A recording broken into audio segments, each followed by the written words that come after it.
Thou mighty silent watcher, even as thou hast before thee the cosmic crystal, send forth thy rays, anchoring them in the hearts of God's children. Teach them obedience to the great cosmic laws. Fill their hearts and minds with thy peace, with thy silence, with thy poise. Let the rejoicing of thy heart fill their hearts, everyone, with thy substance and pure electronic force that brings with it thy immeasurable infinite blessings. Let each one feel thy omnipresent, watchful care, thy sustaining love, wisdom, and power. I bring you greetings from the great host of light who watch attentively the outpouring of divine radiance. Obedience of all manifestation is the first demand of the great host. When the command went forth, "Let there be light," obedience was the first activity. Consequently, limitless light was at hand. It is so with all outer activity of the one active principle, God. The first activity of the outer should be to give perfect obedience to that inner presence. Thus is it enabled to receive harmoniously the unadulterated pure essence. There should always be this wondrous grace of love, light, and obedience. It matters not the age of the individual, still the outer expression often, for its need is obedience to the great inner light. When the impulse surges forth to argue, criticize, or feel resistance, it is your signal that the outer is intruding itself to demand attention. Then is the time, by the power of your free will, to command the outer to be silent and obey the I Am presence. It is useless to argue any point. Silence the outer, and then in loving obedience, give the instruction. In this way, it can come forth unobstructed. When students have entered the conscious path, the slightest intimation of disturbance or resistance of any kind should be followed instantly by silencing all outer activity and declaring, "I am," the obedient, intelligent activity in this mind and body. I am the governing power and do govern it harmoniously. It matters not upon what plane or in what sphere of activity the Son of God acts. Obedience to its laws is always imperative. Someday, I hope in the near future, we shall take up for consideration the elements of outer activity which are most disturbing. I do not wish to do this, however, until the students are strong enough to hear the truth of this activity without a single twinge of resistance or self-condemnation. I spoke some time ago about the student keeping on guard to watch that in an unguarded moment, he did not find himself unknowingly entertaining some feeling of resistance, criticism, or some activity which he later discovered had been acting. Every student should constantly use, many times a day, for it only requires a minute, and silently declare, "I am," the invincible guard, established, sustained, and maintained over my mind, my body, my home, my world, and my affairs. Keep conscious that this guard, being the I Am presence, naturally has infinite intelligence. This will establish an intelligent guard and activity about you that does not have to be constantly repeated. Again, we come to the point where every time we use the expression I or I am, we know that it is the full power of love, wisdom, and intelligence acting. Use frequently, I am, the full liberation of divine love acting. Now, as a preparatory activity for the day, I suggest that the students, with great joy and firmness, silently declare, "I am," the governing love, wisdom, and power, with its attendant, intelligent activity acting today. I command this infinite activity to take place every moment and be the sustaining guard about me, that I move, speak, and act only in divine order. Then during the day, whenever you think of it, take the firm consciousness, I am, the commanding, governing presence, moving everywhere before me during the day, commanding perfect peace and harmony in all activity. In this manner, you will lock the door open for the continuous outpouring of this inner intelligent presence. This will transform your world and keep you from contacting inharmony of any kind, enabling you to have that steady flow of inner peace and harmony in all outer contact. It matters not what the manifestation may be within the body or without. The student must take his firm stand that his body is the temple of the Most High Living God. This is an unquestionable truth, and this attitude consciously maintained will more rapidly bring the body into the perfect activity which was intended from the beginning. I say to the students in all sincerity, there is no possible way of attaining a quality or a desired attribute without claiming it. The outer has drifted into a limited consciousness of declaring it did not have the desired quality. And of course, it could not manifest it under those conditions.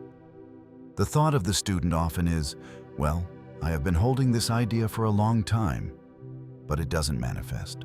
It doesn't work. This is positive proof that somewhere in the consciousness there was lurking a doubt, possibly unknown to the individual. I tell you that no matter what appears on the surface, if you will continually, with firm determination, claim the quality, condition, or things you desire, and go right on claiming them, they will find expression in your use, just as certain as you do this. But I cannot urge you too strongly always to keep on guard in this matter. For the outer, when you have tried a thing for a few hours, days, or months, and it seems not to have appeared immediately, begins to say, it's no use. If it were going to have acted, it would have by this time. Such a thing as failure is absolutely impossible when you have set the power of the I Am, God in you, in action to accomplish a given purpose, if you hold unwaveringly to it with determination. Many times, I have seen students nearing wonderful achievement, wonderful victory and freedom. And this outer attitude of not yet being accomplished would rush in. It would get their attention to such an extent that it would either retard greatly their progress or shut the door indefinitely. The student should compel himself or herself to hold before the mind this truth, that when the I Am power and presence is set in motion, it can no more fail in its accomplishment than the universe stop its activity. For this mighty I Am presence to fail in its accomplishment would mean that the universe would instantly be thrown into chaos. Such is the certainty and power of the I Am accomplishment. It simply cannot fail unless the outer obstructs the way. Every student should guard with great watchfulness that he does not use the I Am in negative expression. For when you say, I am sick, I have failed, I am not accomplishing this thing as I should, you are throwing this mighty energy into action to destroy the thing you wish to accomplish. This always happens whenever you use the word I, for that is the release of the universal power. Knowing that the I Am is you, when you say, my head aches, my stomach is out of order, you are directing energy into those areas. When you say my, the same energy acts, as there is only one person who can say I or my, and that is you. Any expression uniquely yours includes the energy and activity of the I Am presence. If an organ seems rebellious, instantly declare, I am the only and perfect energy acting there. Therefore, any appearance of disturbance is instantly corrected. This is the crucial point to keep in mind. If you think certain remedies give assistance, use them sparingly until you master your I Am presence. Even if you believe a remedy brings relief, it is the same I Am presence empowering that remedy.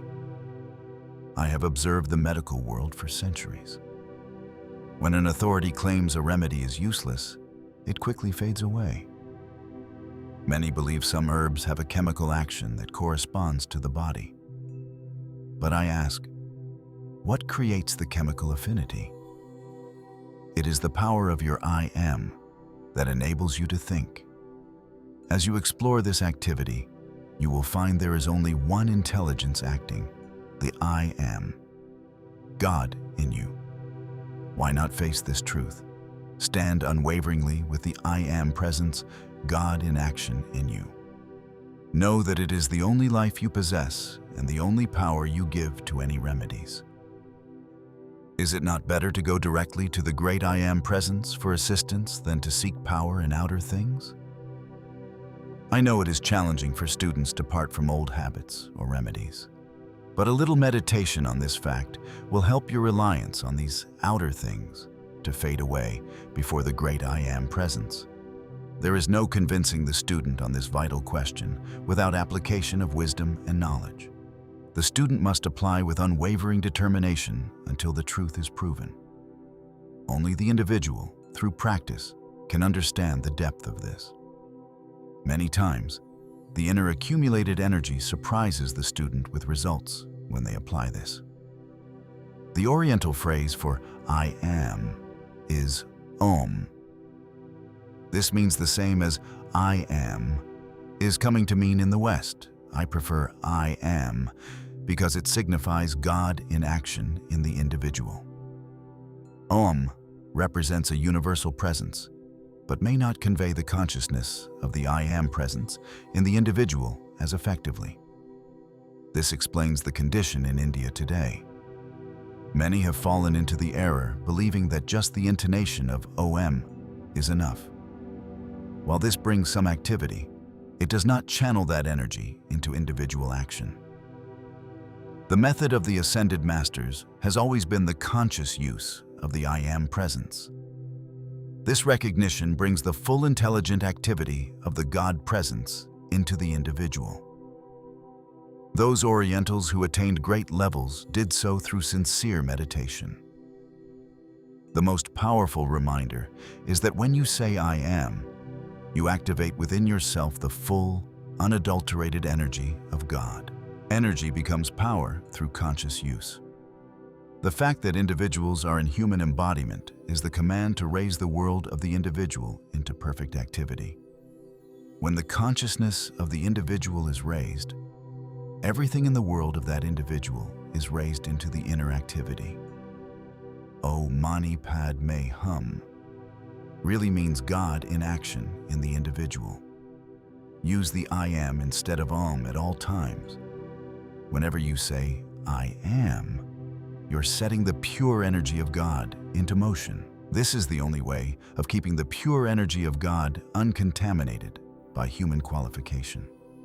Enormous results can be had in a short time by the determined use of these affirmations. I am this pure inspiration. I am this pure light right here in action. I am this pure revelation of everything I want to know. Hold the reins of power forever within yourself. People are afraid of just embracing the great God power and letting it operate. What is there to fear in God? Its operation is pure and perfect. And if you do not reach out to embrace the great pure God power, how can you expect to use it and have perfection? You must claim it for your own. To say, I am the ascended being. I wish to be now immediately enfolds the outer in that raising presence. I am my eternal liberation now from all human imperfection. Realize who I am is. You have to use terms of explanation up to a certain point. No, this body is the temple of the living God and is ascended now. The human side is such a doubting, criticizing Thomas. All instruction is but to give the individual student a chance to prove it within himself by applying and using the explanation of the law given. Say often, I am the governing power of this activity, and therefore it is always normal. There is no human being in the universe who can recognize this I am presence for another. In your recognition of this I am presence as who you are, every step you gain is a permanent accomplishment, and there can be no retrogression. Thou infinite, all-pervading presence, whose active intelligence governs all who look unto thee. Fill each one who seeks the light with thy mighty inner light. Hold each one closer and closer in the great I Am presence, that it fills the world of everyone with thy great, great perfection, and that the consciousness of each individual desires only that great, great presence and perfection.